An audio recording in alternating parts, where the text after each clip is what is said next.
Saya akan langsung menanyakan kepada para narasumber. Ada perwakilan KPU, Mbak Betty, apa evaluasi dari KPU? Kenapa kemudian angkanya bisa jauh? Bahkan di beberapa daerah itu tercatat golput tertinggi dalam sejarah daerah tersebut, Mbak Betty. Ya, jadi ada beberapa hal yang perlu di-underline. Pertama adalah kerja KPU itu adalah mensosialisasikan. Sosialisasi dan pendidikan pemilih. Agar pemilih tahu cara menggunakan hak pilihnya, kapan hari H pemungutan suaranya, itu dilakukan dalam beberapa segmentasi yang sudah dilakukan oleh teman-teman KPU Provinsi dan KPU Kabupaten Kota.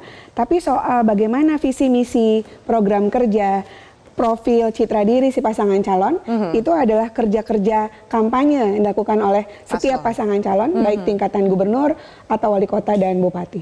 Dengan tingkat kemudian pemilih atau golput yang bisa dikatakan tinggi ini, antusiasmenya juga sepertinya kurang dibandingkan dengan Pilpres. KPU merasa gagal menyelenggarakan pilkada, minimal meningkatkan angka partisipasi pemilihnya, Mbak Betty? Secara konsepsi KPU adalah penyelenggara, berapapun tingkat partisipasi yang keluar dari produk apakah pemilu ataupun pilkada kali ini tentu akan kita terima, dan kemudian siapapun berapapun dari hasil yang sudah ditampilkan baik dari rekap berjenjang dari TPS ke PPK sampai dengan KPN Kota dan KPU Provinsi, itu yang menjadi hasil mau tak mau, suka tak suka akan kita terima. Tapi kan targetnya tentunya lebih baik daripada penyelenggara sebelumnya gitu kan. Target KPU sendiri sebenarnya berapa sih Mbak dari untuk pilkada serentak tahun ini? Kalau berkaca pada RPJMN yang lalu 77,5%. Ya.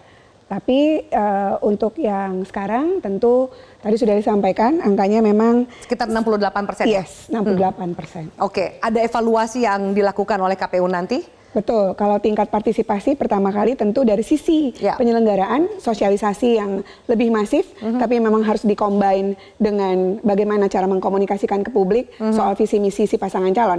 Seberapa kencang pun KPU menyatakan ayo datang ke TPS, tapi dia tidak mengenali siapa yang akan dia pilih, tentu menjadi more or less pasti akan punya pengaruh, Mbak. Jadi intinya bahwa kemudian nggak semuanya menjadi tanggung jawab KPU gitu kan ya Mbak Betty ya, bahwa kemudian juga ada tanggung jawab dari parpol termasuk juga paslon. Mbak Titi, bagaimana Mbak Titi melihat ini? Bahwa nanti dulu nggak bisa semua menyalahkan penyelenggara, ada juga loh peran serta dari paslon dan partai politik. Iya, di Indonesia ini kita tidak punya instrumen terukur untuk membuat klasifikasi soal protes voting. Orang yang protes atau kecewa terhadap sebuah proses pemilihan yang bisa ada ukurannya spesifik. Kalau di beberapa negara itu mereka punya yang disebut dengan none of the above misalnya atau nota. Seperti kolom kosong lah kalau di calon tunggal. Kalau di calon tunggal kan jelas tidak setuju dengan calon, ada kolom kosong. Di Indonesia itu tidak ada. Sehingga ada yang mencampur adukannya dengan pemilih yang tidak pergi ke TPS. Jadi dalam fenomena Jakarta, angka partisipasi itu sebenarnya 57,5%.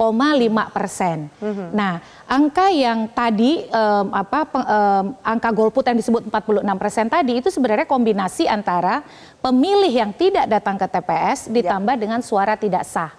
Nah, dengan demikian pemilih yang tidak datang ke TPS itu ada beberapa penyebab. Pertama, karena mereka memang apatis. Ya, tidak peduli. Cuek sama politik gitu ya? Bukan hanya itu, mereka capek, jenuh, bosen dari mulai bulan Februari 2024 narasinya politik terus. Dari 2023 bahkan ya? Bahkan 2022 ya, ketika dimulainya Juni tahapan pemilu. Capek, jenuh, ya sudah untuk apa berpartisipasi, kan sudah pilpresnya. Apalagi narasi para calonnya sama. Menduplikasi, mereplikasi kekuatan elit politik nasional. Lalu juga ada yang betul-betul abstain. Tidak punya gambaran soal siapa yang mau dipilih. Akhirnya sudah memilih tidak pergi ke TPS. Nah, yang ketiga adalah protes voting. Protes voting ini diekspresikan atau protes terhadap pilihan-pilihan yang ada, tidak bersetuju terhadap pilihan yang ada. Satu, tidak mau datang sebagai bentuk protes. Atau yang kedua adalah dia datang, tapi dia mencoblos semua. Dan angka suara tidak sah di Jakarta itu anomali, di atas rata-rata, 7,68%. Kalau rata-rata, kalau kita lihat Pilpres, suara tidak sah dengan calon yang sedikit, itu rata-rata kurang dari 3%, 2,3%. Jadi orang Jakarta sebenarnya, nih Pak Rifki, sedang menghukum partai politik dan pasangan calonnya. Oke. ditahan di situ dulu. Jadi kemudian suara golput yang tinggi bisa juga diartikan masyarakat yang sedang menghukum partai politik karena tidak menjawab aspirasi mereka menghadirkan paslon yang mereka harapkan atau mereka inginkan. Apakah kemudian kita harus bersyukur dengan angka golput tinggi bahwa melek politiknya masyarakat itu menjadi lebih baik, atau ternyata ini bagian dari atur-atur para elit untuk meloloskan salah satu paslon? Kita lanjutkan pembahasannya sesaat lagi. Tetaplah bersama kami.